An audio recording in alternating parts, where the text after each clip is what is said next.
జై హరిహర. ఈ ఈ మంత్ 23rd ఫ్రైడే రోజు కంపల్సరీ అందరు చేయాల్సింది ఏంటంటే రక్ష అంటారండి. దాన్ని మన తల్లిదండ్రులు పిల్లలు అంటే అంటే భార్యాభర్తలు తల్లిదండ్రులు మన తల్లిదండ్రులు పిల్లలకి భార్యాభర్తలు కట్టుకోవచ్చు. అలా ప్రతి ఒక్కళ్ళు కట్టుకోవాల్సిందనమాట. రక్ష అంటారు దాన్ని. పసుపు దారం అంటే దారాన్ని 9గా పోగులు చేసి 9 పోగుల్ని 9 దారాలను తీసుకొని దానిని 9 అంటే మళ్ళీ 9 ముళ్ళు వేయాలండి. 9గా తీసుకొని 9 ముళ్ళు వేసి దానికి పసుపు కుంకుమ బాగా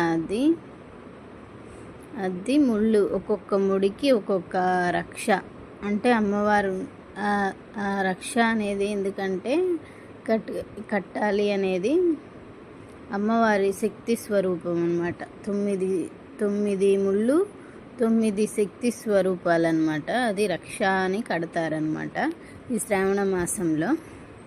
అది 23rd ఫ్రైడే రోజు కట్టుకోవచ్చు. అది ఎలా చేసుకోవాలి అంటే దారాలు అంటే 9 దారాలు చుట్టుకొని పసుపు కుంకుమలు అద్ది దానికి 9 ముళ్ళు వేసుకోవాలి. ఒక్కొక్క ముడికి ఒక్కొక్క శక్తి స్వరూపం అన్నమాట. అమ్మవారి శక్తిగా నవదుర్గలు అంటారు లేదా నవశక్తులు అంటారు కదా.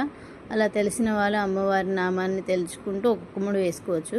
లేదు అనుకునే వాళ్ళు మనసులో అమ్మవారిని తలుచుకుంటూ 3 వేసుకోవాలన్నమాట. శక్తికి సంబంధించింది కాబట్టి అలా ముళ్ళు వేసుకొని దేవుడి దగ్గర పెట్టుకొని సాంబ్రాణి ధూపం వేసుకోవాలి. దానికి మనం ఎవరెవరికైతే కడుతున్నామో పెద్దవాళ్ళైతే పిల్లలకి మంచి జరగాలి, నెగిటివ్ ఎనర్జీ అనేది ఉండకూడదు, వాళ్ళకి ఎలాంటి ఆపదలు కలగకూడదు అనేసి కట్టేవాళ్ళు ఇంతకుముందు. ఇప్పుడు చాలా వరకు తెలియదు, అందుకోసమే ఈ వీడియో చేస్తున్నాను నేను అన్నమాట. రక్ష అని కడతారు. శ్రీకృష్ణుడికే అమ్మ యశోదామాత కట్టిందంట. అంత పూర్వంలో అంటే ఎంత శక్తి స్వరూపుడు ఆయనకి ఆ అమ్మ భక్తి ప్రేమ ఉంటుంది కదా. అలా పిల్లల మీద తల్లిదండ్రులకు ఉండే ప్రేమ అలా అన్నమాట. 9 ముళ్ళుగా వేసుకొని సాంబ్రాణి ధూపం వేసి దేవుడి దగ్గర పెట్టుకొని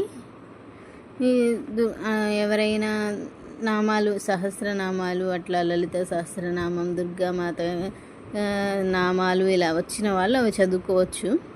రాని వాళ్ళు మాత్రం ఏముంది మామూలుగా మనసులో ఓం దుమ్ దుర్గాయే నమః అనుకోవచ్చు, ఓం లలితాంబికాయే నమః అనుకొని ఇలా మనసులో అమ్మవారిని స్మరిస్తూ కొంతసేపు దేవుడి దగ్గర పెట్టుకొని ధూపం వేసుకోవాలి.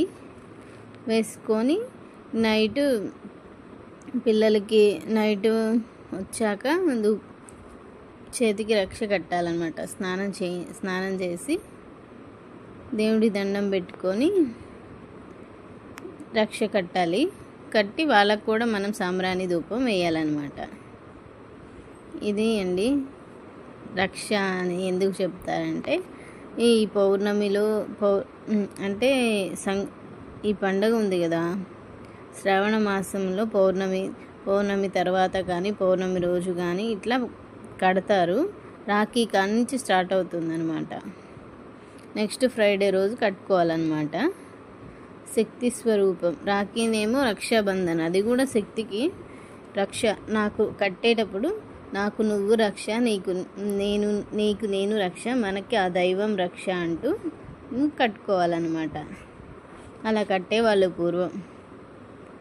పూర్వం అని కాదు, అట్లా తాళపత్రాలు ఇలాంటి వాటిల్లో ఇలాంటివి ఉంటూ ఉంటాయి.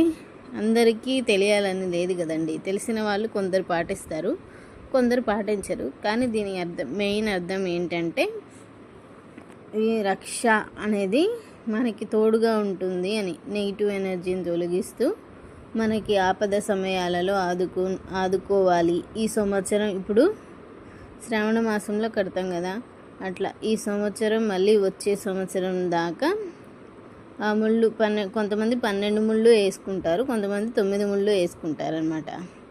12 ముళ్ళు వేసుకుంటేనేమో సంవత్సరం నుంచి ఈ సంవత్సరం మొత్తానికి మళ్ళీ నెక్స్ట్ టైం మనం కడతాం కదండి శ్రావణ మాసంలో, అప్పటి వరకు రక్షగా ఉండాలి అనేసి కడతారు.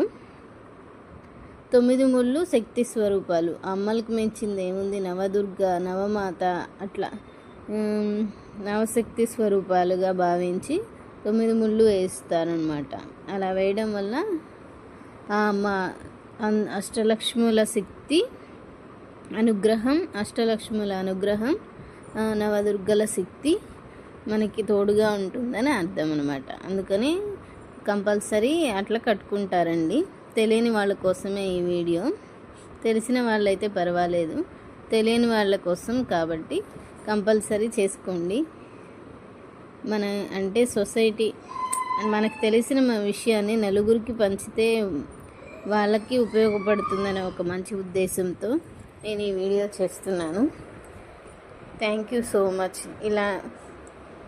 ఇలాంటి మరిన్ని వీడియోస్ కోసం ప్లీజ్ లైక్ చేయండి, షేర్ చేయండి, కామెంట్ చేయండి, సబ్స్క్రైబ్ చేసుకోండి. ఇలాంటి ఇంకా చేయడానికి నాకు ఉత్సాహంగా ఉంటుందన్నమాట. తెలియని ఎన్నో తాళపత్రాలలో ఉన్నాయి. అన్నీ ఒక్కొక్కటిగా చెప్పాలంటే నాకు అంటే మీ అందరికీ చెప్పాలి అనే ఉత్సాహం నాకున్నా, మీ అందరికీ చేరాలంటే సబ్స్క్రైబ్ చేసుకోవాలి కదా, అందుకోసమే. Thank you so much.